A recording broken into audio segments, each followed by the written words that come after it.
Hello everyone, welcome back on my YouTube channel. आज हम discuss करने वाले हैं इंटरनेशनल ट्रेड में नीड ऑफ फॉरेन ट्रेड और need of international trade. International trade की क्या नीड है, क्या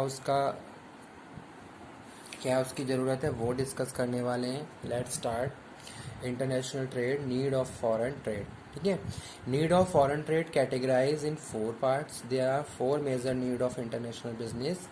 these are price, quality, availability और डिमांड।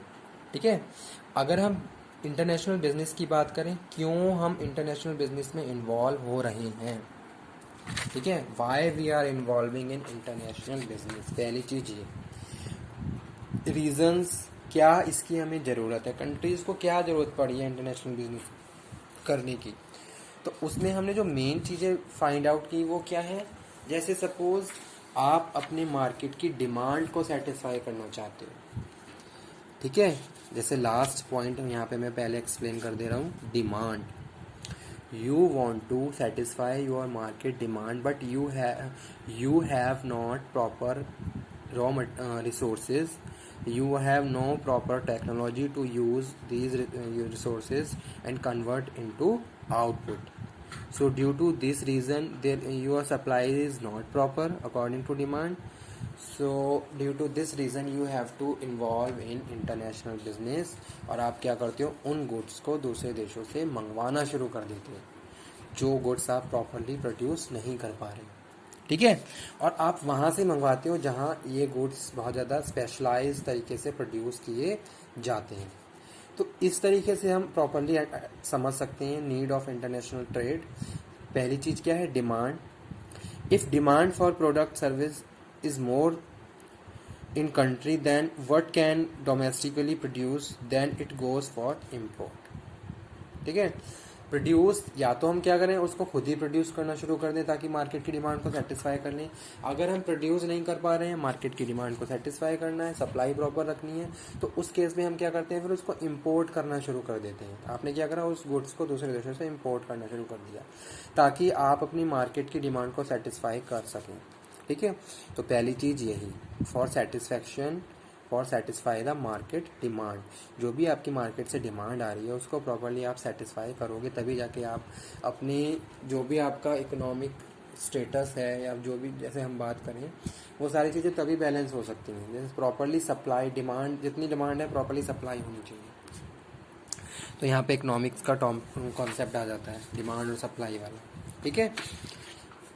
सेकंड नीड है अवेलेबिलिटी ऑफ रिसोर्सेज।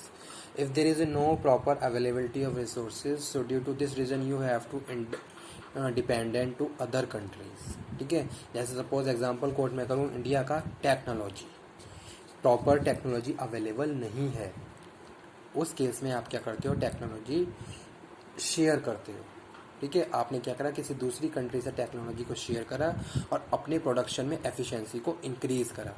आप क्या कर रहे हो, दूसरे कंट्री से हाई टेक्नोलॉजी की मशीन्स मंगा के अपनी प्रोडक्शन की एफिशिएंसी को बढ़ा रहे हो।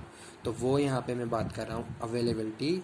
If it's impossible to produce productivity domestically, तो उस केस में आप क्या करोगे, उस टेक्नोलॉजी को दूसरे देशों से हायर करोगे और फाइनली अपने प्रोडक्ट की एफिशिएंसी को बढ़ा दोगे। जहाँ आप एक दिन में 50 या 100 यूनिट प्रोड्यूस करवा रहे थे, वहीं आप एक दिन में 500 यूनिट को प्रोड्यूस कर पा रहे हो, जस्ट बिकॉज ऑफ टेक्नोलॉजी और अवेलेबिलिटी ऑफ टेक्नोलॉजी, ठीक है।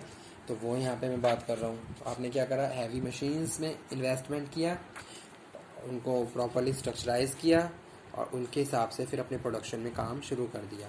तो इससे क्या हो गया, आपकी प्रोडक्शन की एफिशिएंसी बढ़ गई, ठीक है। तो this is the reason. Next हम बात कर रहे हैं quality. If the company abroad can offer good and services of superior quality, ठीक है। अब आप क्या कर रहे हो, अगर हम बात करें क्वालिटी, तो क्वालिटी क्या है, एक मेजर इंपॉर्टेंट फैक्ट्स है किसका, इंटरनेशनल बिजनेस का।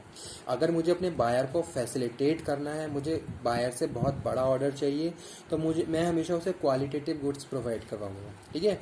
तो उस केस में क्या है, क्वालिटेटिव गुड्स क्या है, मार्केट में एग्जिस्ट करते हैं। अगर हम इंटरनेशनल मार्केट की बात करें, फॉरेन मार्केट की बात करें, तो वहाँ पे क्या है, क्वालिटेटिव गुड्स एग्जिस्ट करते हैं, ठीक है।